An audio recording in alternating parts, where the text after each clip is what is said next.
Hey there, are you grieving the potential loss of a loved one or feeling overwhelmed with the loss of someone you care about? If so, you're in the right place. Lisa Hartung here, and this podcast is designed to guide you through topics surrounding death and dying. We'll dive into multifaceted aspects of grief, offering you a blend of personal stories, expert insights, and practical advice for your grief journey.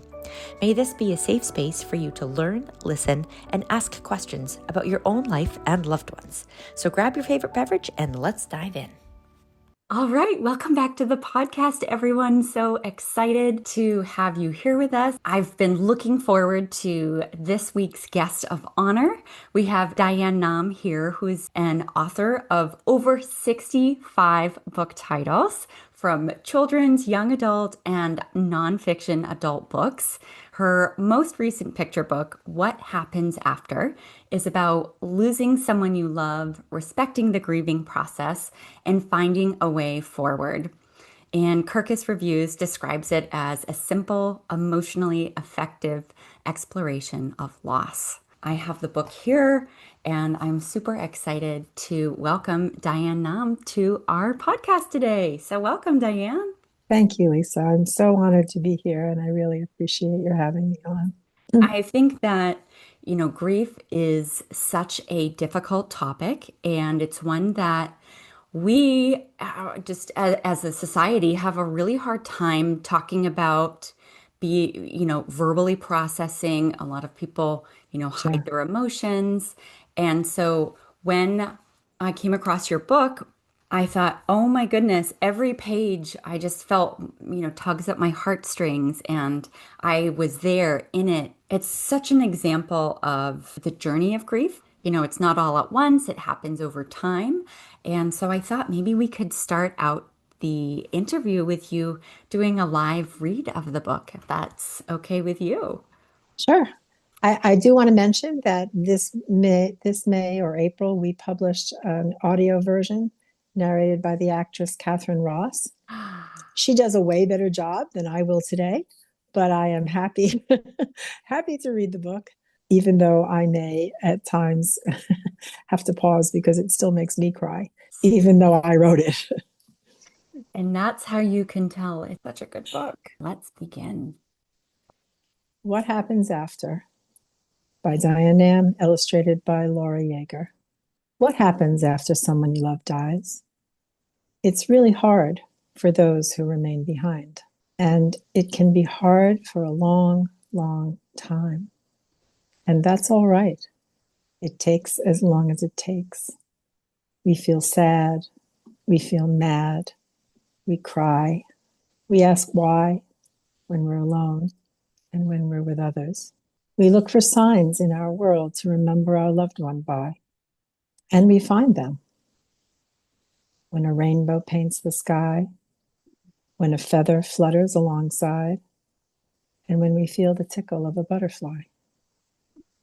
We tell stories about them to ourselves, to one another.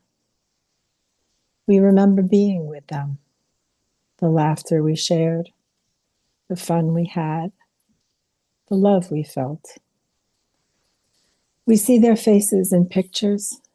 We hear their voices in our minds. We remember who they were in our hearts, even if it sometimes seems like we might forget. We celebrate their birthdays. We sing their favorite songs. We make their favorite foods. We visit their favorite places. And we do the things we would have done together if we'd had more time. We visit with them in our dreams. We hold them in our hearts forever and always. And then we go on. We live our lives with joy and sometimes sadness, grateful for the time we had together, thankful for the memories that will always be with us. That's what happens after. And that's it. So heartfelt. And Diane, I'd love to unpack and hear your journey to coming to write this. You've written over 65 books, and how did this particular book come to fruition? And do you have any personal grief stories that kind of helped you come up with the storyline? Well, yes and yes. The reason for writing this book was my family experienced a number of losses over the course of the past few years, and some of them affected my daughter's children. They were young, and we were looking for something to read with them because that's the answer to everything in our family is you have to read something about it. And there wasn't very much. There were a few things that my daughter liked. There was a book called And the Rabbit Listened. And Mm-hmm. then there's also The Invisible String. But other than that, there weren't a lot of really effective or comforting books out there. And so I simply wrote something that I wanted my grandchildren to be able to read and that I thought would help them with the losses they had as well as the losses that are to come. And it helped me because having lost my parents, it was a way for me to sort of process that loss. A lot of the books that I have written have been for mainstream publishers. This is one of the few books, one of two actually, that I chose to self publish using a team of very experienced and professional editorial and art direction staff. Because, it's a subject that I think mainstream publishers mainly shy away from. Mm. And I wasn't that interested in knowing anyone else's opinion about how the book should be. I wanted the book to be what it was. So I felt that the only way to accomplish that was to assemble my own editorial team, and we did. The book would not be what it is without them. And I think it speaks to loss of a pet, loss of a child or a sibling, loss of a grandparent or a parent. The illustrations and the words merged together just create this perfect acceptance of loss across generations. Well, And as you point out in your podcasts previously, loss is universal, but grieving is personal mm, and very individual. I think there isn't enough credit given to that process. There's not a one size fits all approach to grieving, yeah. and there's not a one size fits all loss approach to how you process that grief. I wanted something that gave children and adults a way forward, but a way to sort of feel the feelings that they just necessarily have because of the loss. Yeah, and saying that it takes time and that's okay, right? It's opening the door to give yourself grace. And I love how It takes as long as it takes. it And takes as long as it takes. That was one of my favorite lines of the book because it's so true. And as you said, grief is so different for everyone, and there are different coping techniques that might work for one person that perhaps might be terrible for someone else. So exactly. it's illustrated by Laura Yeager. Correct. And how did you connect with her? How did you work together on creating both the words and the images? Like, which one came first? Did you send a manuscript over and have her read it and then create? Or, I had written the manuscript.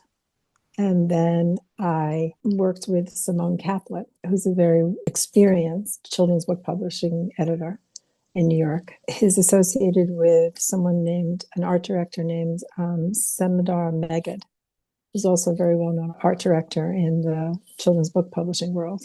And I told them the type of illustration that I had in my head. And the two of them put their heads together and they found Laura, and Laura is perfect. She was exactly what I was envisioning. And so it was really just a confluence of their talents in finding Laura and Laura's talent in being able to take the manuscript and understand what I'd envisioned and do it. And we did. and I think I'll show to anyone who's watching, you can see in the family photo the person who has passed away or the little dog who has passed away as light beings who are present but Right. perhaps not fully there. And I just think that's such a sweet marriage of they are always here with us, right? In our hearts and our minds. What a wonderful way to incorporate them into the family photo. Yeah. So with working with Laura, was was that just, did you get together Well, and she lives work in a over? different country. So, So, and and both Semdar and Simone are in New York. With the magic of technology, when it's used for good, was that we were all able to collaborate and not leave our homes. So that was really a good thing. it's so incredible. And I think that, you know, COVID and people going online to do the collaboration and work with one another across boundaries is and nations is so cool because you create and can collaborate in such a meaningful way. You know, we're in different states now, but are still able to connect and Exactly. and that's what I love about it. Have you noticed that there is a theme or something that you continue to write about across your 65 books? Is this grief book the first one of its kind that you've created? I guess you said, you know, it's not really mainstream, so that's why you wanted to publish separately. Well, I think that because I was thinking about what is a common thread. And to be honest, the only common thread for all of the things that I do is that there's something that means something to me. Mm, So a lot of the mainstream publishing books that I've done are adaptations of classics. And they were always stories that mattered to me when I was growing up and that I was reading and that I wanted to be able to bring to a larger audience. And so, literally, it's either got to be a subject that's of interest to me or an author that's of interest to me. It's just a story that somehow I can feel personally connected to. What happens after is most definitely something I feel personally connected to. yeah. The other book that I wrote that I self-published as well, because again, I wanted to do it the way I wanted to do it, is called Latkes and Lefse, or Lefse, because it's a celebration of what we all have in common, which is that we love to have holidays and food and celebrate with each other. And so that was something that was actually inspired again by my daughter and her family. And so that's the connection. It has to have something that meaningful to me. Yes, because then it allows you to write from the heart and not from, oh, hey, Diane, you need to write a book on X, Y, and Z. And you're like, that doesn't really feel aligned with what you're interested in. Exactly. And so, how did you get into writing 65 plus books is so incredible. And I think you're a Wonder Woman, multi-talented, because you Well, thanks. also, you know, you're a screenwriter, a playwright, director, and producer. So I feel like you've done it all. And so, how did you come to writing books? As I said, I'm really old, so I've been doing this a long time. But I started out in publishing as an editor, as a children's book editor. And then it sort of morphed into doing a lot of the writing as well as the editing. And that was when I was living in New York. And then while I was editing, I was doing freelance writing for a variety of the main publishers that are in New York. And from that point on, when I left New York and came to Los Angeles, there weren't that many publishing opportunities, but there were writing opportunities. Mm. And so I just focused full steam ahead on the writing. And as I've said to many people many times, if there was anything else I could do and I was good at, I would do it. But writing and creating stories is, in fact, just one of the things that I've been able to be successful at. And so I fully embraced it. Yeah. And I'm thinking about your very conscious decision to self-publish this book, What Happens After. I wonder how, you know, we can spread the word of how important this conversation is. You are the best one to know that, oh, well, mainstream publishing really isn't the venue for this. To be fair, I never asked them. It didn't occur to me since I figured there was a dearth of that kind of subject matter, Yeah. that obviously they didn't think it was much of a topic.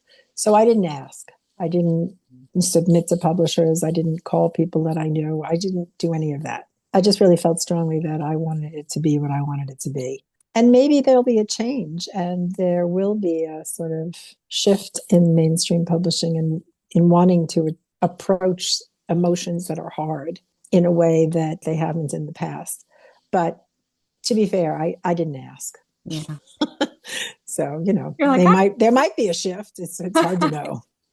well, I always think, we're in that more of the, self-help, self-betterment mentality these days, and people are more focused on mental health and mental well-being. And I think that the grief space, as we talked about, grief is different for everyone, but one common theme that I see is that people busy themselves in their minds so that they compartmentalize grief in the back and don't talk about it. I love the book because it makes discussing grief accessible. And And that was part of the point. As someone who has, I guess, reviewed it on Instagram, she said, this book is like a great big hug. And, to be honest, that's my response to when someone is hurting. I want to hug them.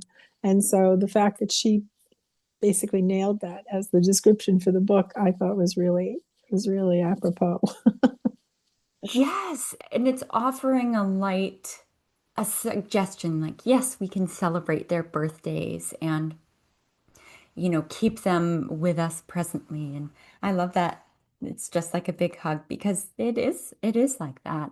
And maybe there was a mindset of how you constructed the manuscript and thought about, because I'm sure if you were working with this team that there's editing that goes into it. But was there anything that led you to create the words or frame the words for more of a multi-generational audience? Because even though this, it's like, oh yes, this is a kid's book, I would get this for anyone. I mean, this is that hug that anyone needs. Well, um, and I want to preface this by saying I in no way compare myself to Shel Silverstein because he was a genius and I'm not. But I've always been influenced by one of his books. And so it has an appeal of adult as well as children. And even when I was doing writing for Disney and stuff like that back in New York as a when we were doing publishing books for them, you always want to have a certain level of influence for the reader as well as for the listener.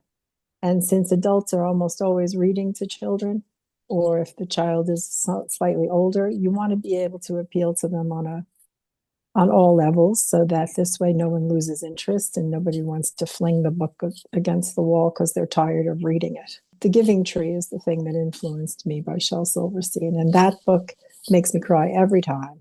Every time.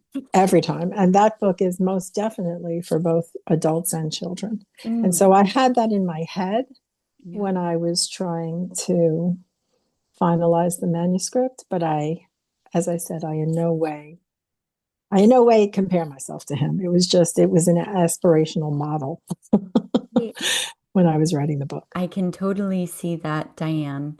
Falling Up was my first Shel Silverstein book when I was, I think, in third grade. I saved up my money to go to the bookstore and buy Yeah. the book of the poems. Yeah, And no, he was a great writer. oh, And I just think that the fact that he could appeal to all ages was something that I really wanted to do and you in did. this one. You succeeded. I mean, I think I want to, shout it from the rooftops how incredible this book is.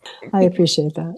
There really is, you mentioned the two books at the beginning of our conversation, but that's really it for, working with children. And I think there are specific, depending on which family member or pet passed away, there are different supports for that. But this is really all encompassing. And do you have any plans to do author readings or book signings?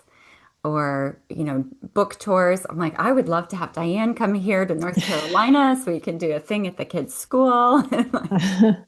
I don't have any plans for that. I guess if it seemed like it would be useful in terms of getting the book to people who need it, I would do that.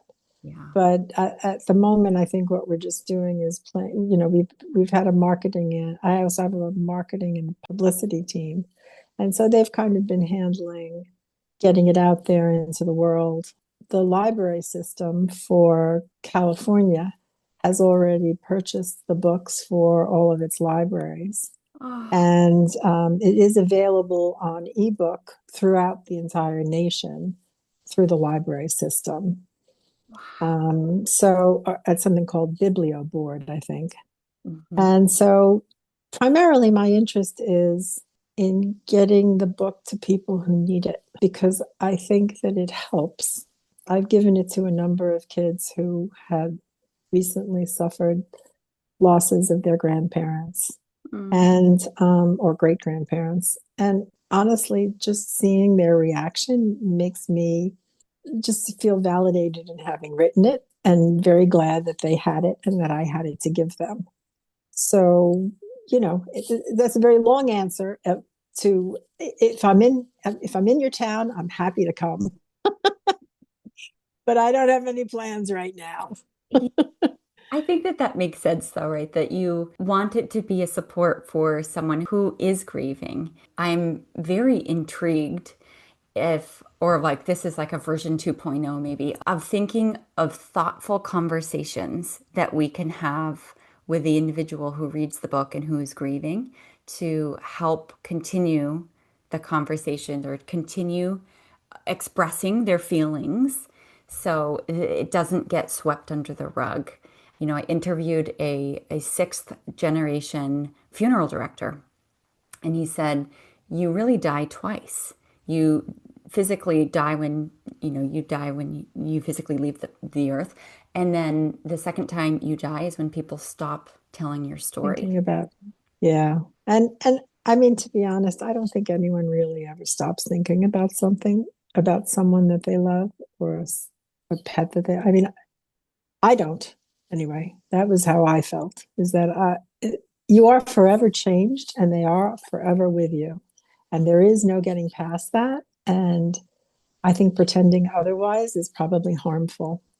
Hmm. Part of the reason I wrote the book is I wanted to give families an opportunity to discuss it as a launch pad for whatever it is they may believe, either religiously or culturally, but also just to give them words because it's hard to think of words to say Hmm. when you're either grieving yourself or you're dealing with a child who you don't really understand exactly the depth and strength of their feelings.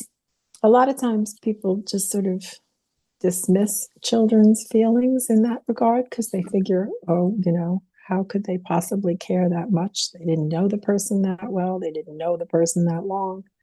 But of course, that's just not true. And children often internalize the death of someone as if they think that they could have done something differently and then it wouldn't have happened.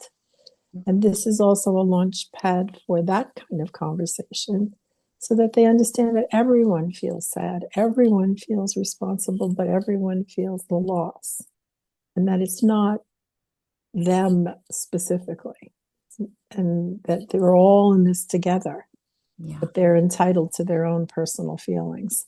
And that was kind of what I tried to get across in the book. Yeah. And I think you did. And one part that I really enjoyed with the page with the rainbow, and it talks about, sometimes we see signs of loved ones and it reminds us of them. And I was wondering if you have any signs of loved ones that you've lost or that helped you write that part of the book. Absolutely. Whenever I see a rainbow, I know my mother's around because she just loved rainbows and they show up whenever I need them. So, I know it's her. I had a cousin whose mother really loved feathers. I don't know why. But anyway, so they know she's around because suddenly there's a white feather floating down beside them, or they find the white feather somewhere in the house that wasn't there before. So, I mean, I do think people both attribute meaning to signs, but I think there's something to the idea that there's an energy out there and that they know that signs help the ones who are left behind. When I I hear a certain song on the radio, I know it's my dad. He was like, I'm thinking about you. That's how I keep them with me. Yeah. And what song is it? It just depends. He really liked to dream. The Impossible Dream was one of his favorite songs. Mm. Um, Frank Sinatra, almost anything Frank Sinatra sings were his favorite songs. He used to sing all the time, especially in the car. And so whenever I hear those songs, I'm like, oh, thanks for visiting. Yes. I agree wholeheartedly, Diane. Again, everyone has a different thought about, what happens after death, but the signs are such a gift from my perspective. I always talk to people about the book Signs. I don't know if you've ever read it by Laura Yes, Ben Jackson. yes. How our loved ones come back in such fun ways to just remind us that they're here with us. My mom comes in the form of heart rocks, and I'll be walking around, or hearts, just anywhere, and I'll see one and be like, thanks, Mom. Yeah. I mean, that's the thing that's what keeps them forever with you. Yes. And it is that a hug from the other side. Exactly. Yeah.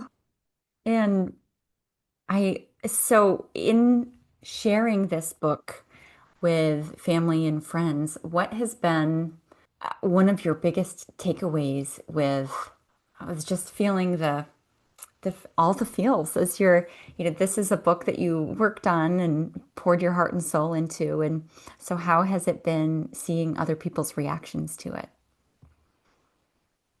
Well, when you write something that matters to you, you're not always sure that everyone else is going to feel that way. Hmm. So, of course, I showed it in manuscript form first to my husband and my daughter. I wasn't prepared for the strength of their reaction.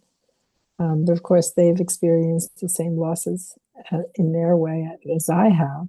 Mm. And they were immediately affected by the book. And that encouraged me to think that I was on the right track and that I should continue to pursue publishing. And then I showed it to a small circle of friends of mine just to make sure. They had the same strength of reaction as well.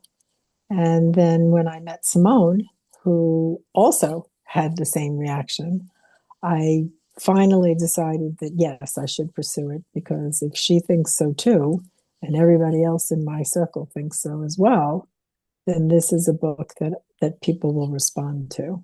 That's what I was hoping for. To be honest, I really wrote it for myself and I wrote it for my grandchildren because I wanted that to be what they remembered about me. But it has a much wider, I think, appeal than just us. It does, right? Grief is universal and everyone experiences it. And Exactly. and I think that's the wild part is that every single person has experienced grief in some way, shape, or form, and we don't talk about it. And It's just part of life. But because it's such a painful part of life, there are no good words. And so I wanted to articulate some words that I felt would help. yeah. And when it arrived, I was so excited. I ripped open the package and I started reading it.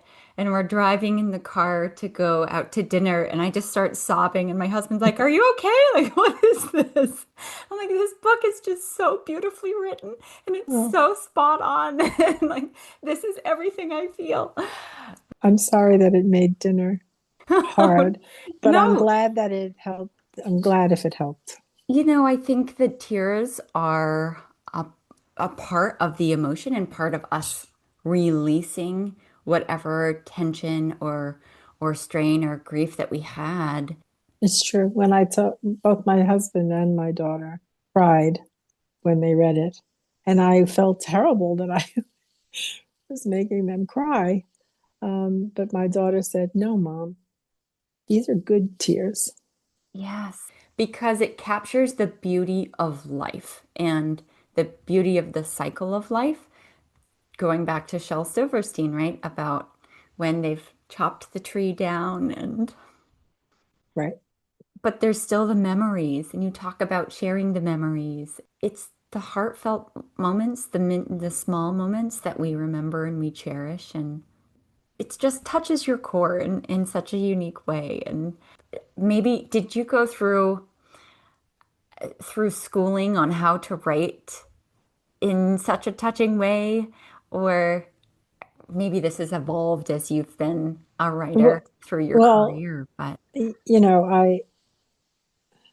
I've been writing a long time, and I was writing based on how I felt. yeah. I find that when you write, it doesn't have to be necessarily autobiographical, but it does have to resonate within your own experience. I know that sounded like contradictory, but when you write because you feel what it is the words mean something to you. So that's the reason I wrote it. I mean, I've lost a pet, I've lost a parent. There's lots of loss that you have to grapple with, and I just tried to find a way to grapple with it so that it's had a universal healing approach. Yeah, and there was one part in the book that you had said, like they pass away and we keep going. And I Right. think that that's And the, you're sad for a long, long time, or however long, and yeah, then you go on. and that part right there is the going on part can be scary for people. I've interviewed, people who have lost their spouses and, they were my high school sweetheart. What happens next? And what happens Right. after? Um, Right. and how a new chapter of their lives have unfolded. But sometimes we can get really stuck in the grief and it can become overwhelming. Do you have any suggestions for anyone who might be stuck? Well, definitely send the book.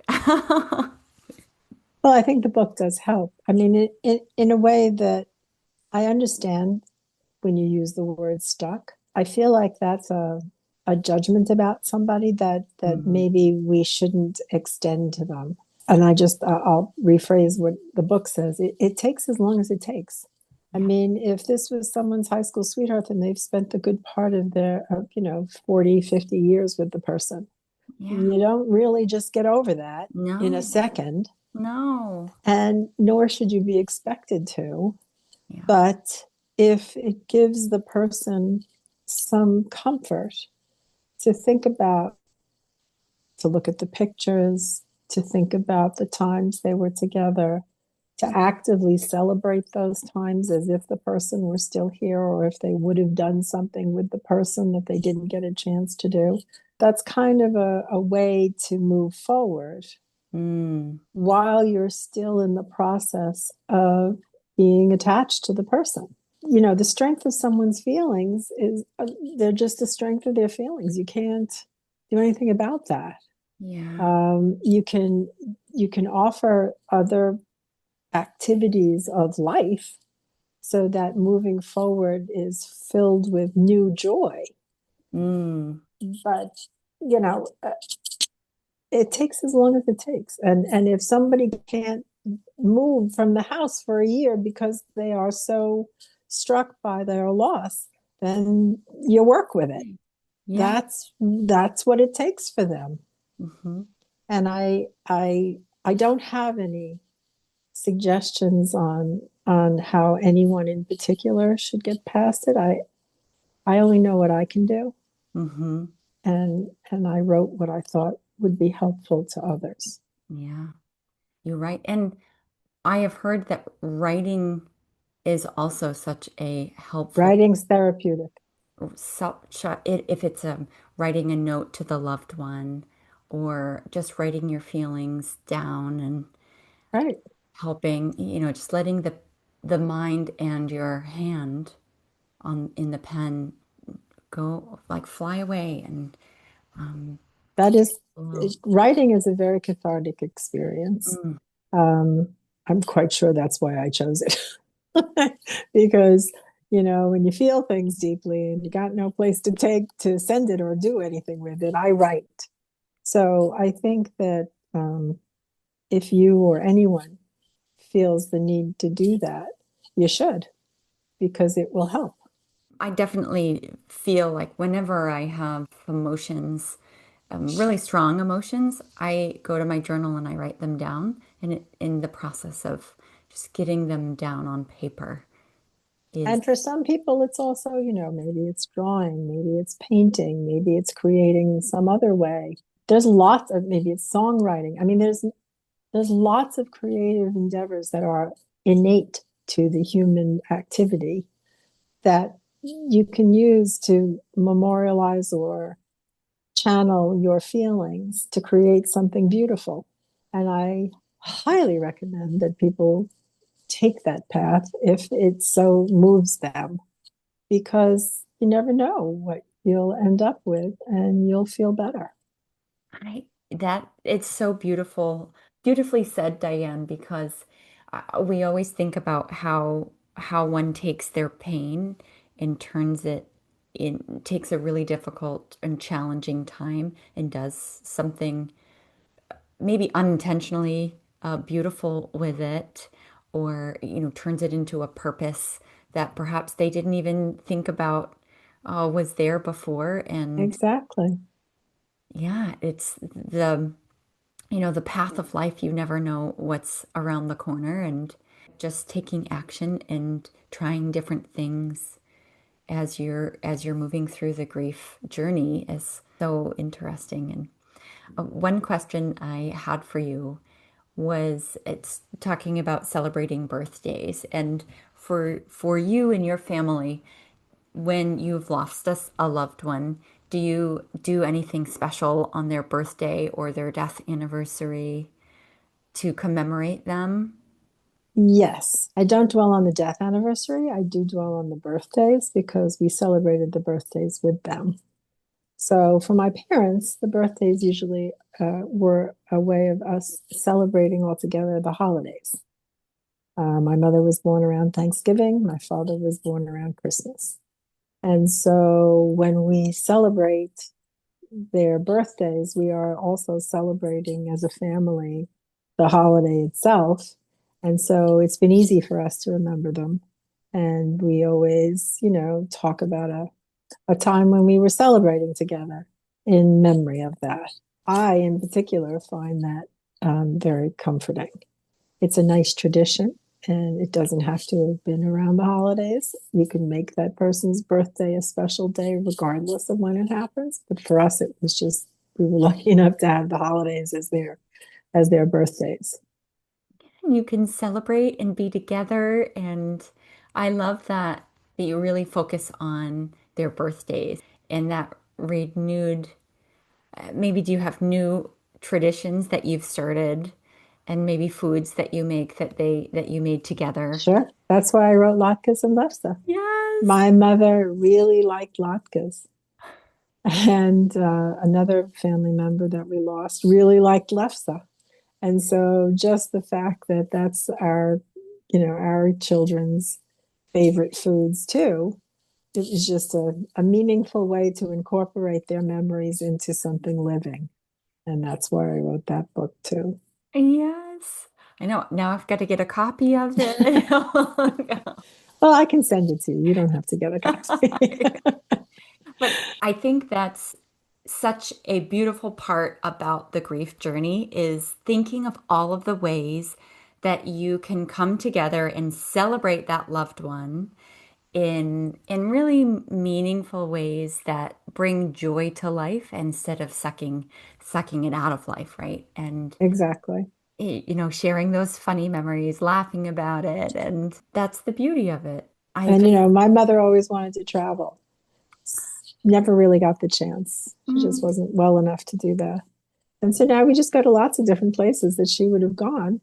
And I just, I talk to her in my head while we're there. I'm like, well, look at this. I'm at Pavarotti's house. You would have loved this. Stuff like that.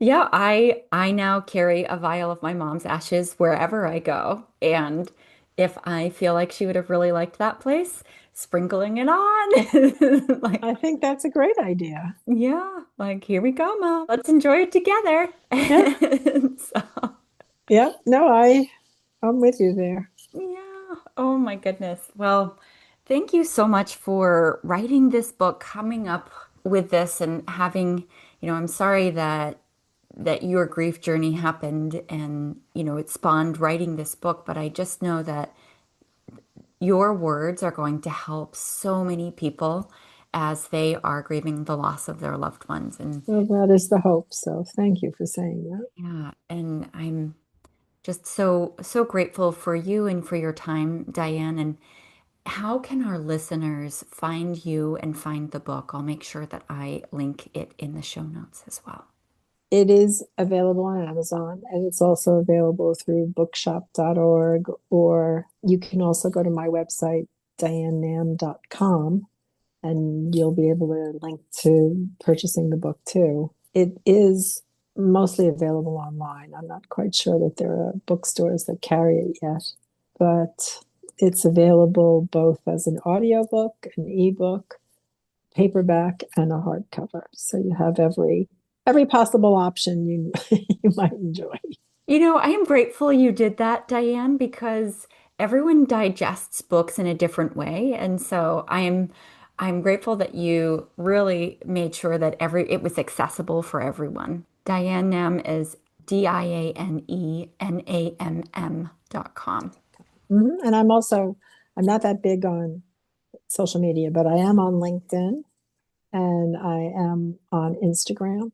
So there's stuff happening about what happens after on Instagram a lot. And I always post on LinkedIn as to what, reviews are happening or what awards are happening. So if you're interested, you can always find out information that way too. Yes, we will be following along. I thank you so much for sharing your words and your time with us, and I wish you the best. We're going to see this book go far and wide.